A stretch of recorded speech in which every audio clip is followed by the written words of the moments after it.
How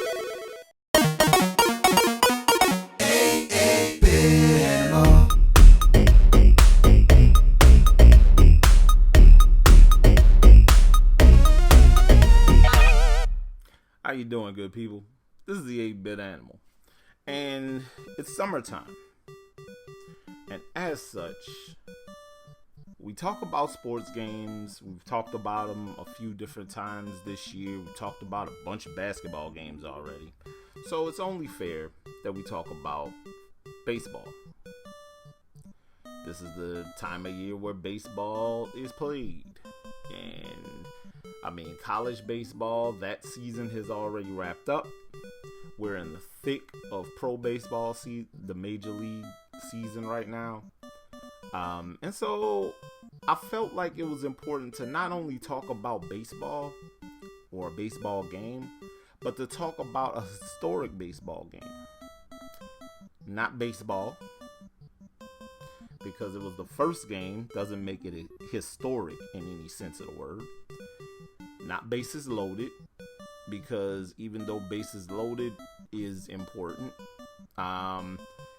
it wasn't particularly remarkable, other than the fact that the Japanese version of the game was an absolute dud and the NES port was heralded as an absolute classic. No, today we're going to talk about the first baseball title with an MLB Players Association license. Not a league license, but a Players Association license. Today, we're going to take a look at RBI Baseball.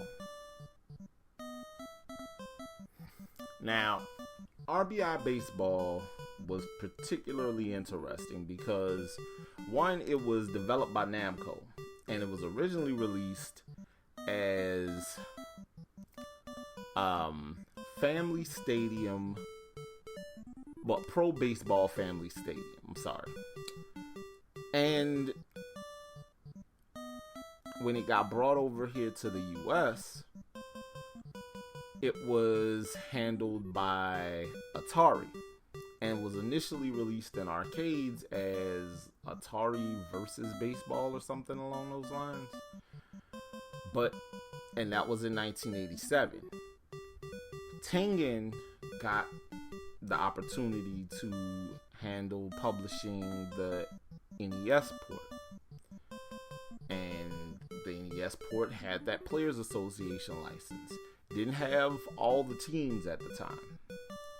Just, I want to say, some of the division winners from the 86 season and division winners from the 87 season.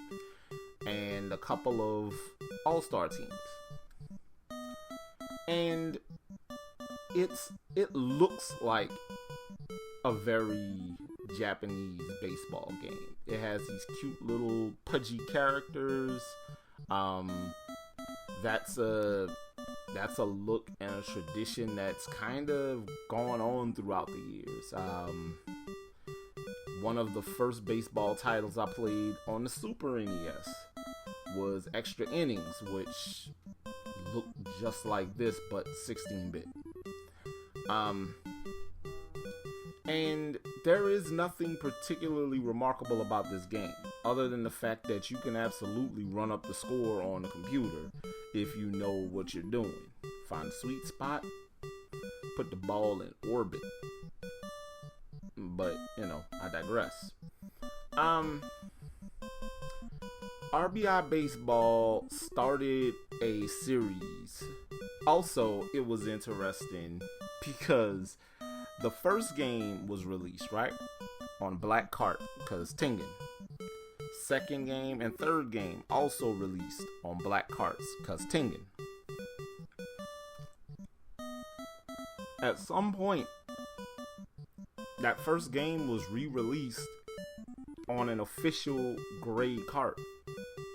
It was reissued after Tengen got the official license, just like Pac-Man and Gauntlet were. And that's always been interesting to me that Tengen decided to do that, especially since the other two games were already out there. But, the series continued for years, went dormant, and then Major League Baseball themselves revived it somewhere in the mid 2010s. And it continues to this day. You can run out and get a copy of RBI Baseball if you want an arcadey baseball experience. From what I've heard, it's inferior to MLB The Show, which is available pretty much on everything at this point. But, it's there, and it gives you an option. So, if you like yourself a good old-fashioned baseball game, RBI Baseball is definitely there.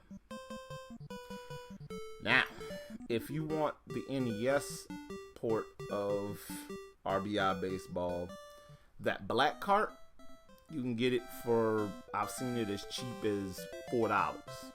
It was an incredibly common game, still is. The official gray cart, if you want to be a little different with your collecting, you can get one of those gray carts about $10. Still very, very cheap. But as historic as this title is, I continue to say that getting yourself, if you want RBI Baseball, there were 2 sequels on the NES, and the 2 sequels, from what I remember, played similar but were superior at the same time. So there's that. Meanwhile, this has been the 8-Bit Animal, and I'll catch you beautiful people tomorrow.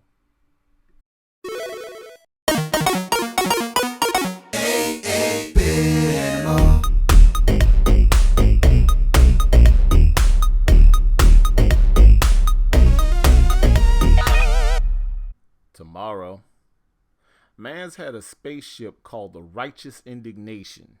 You didn't think he was gonna be about it? Please.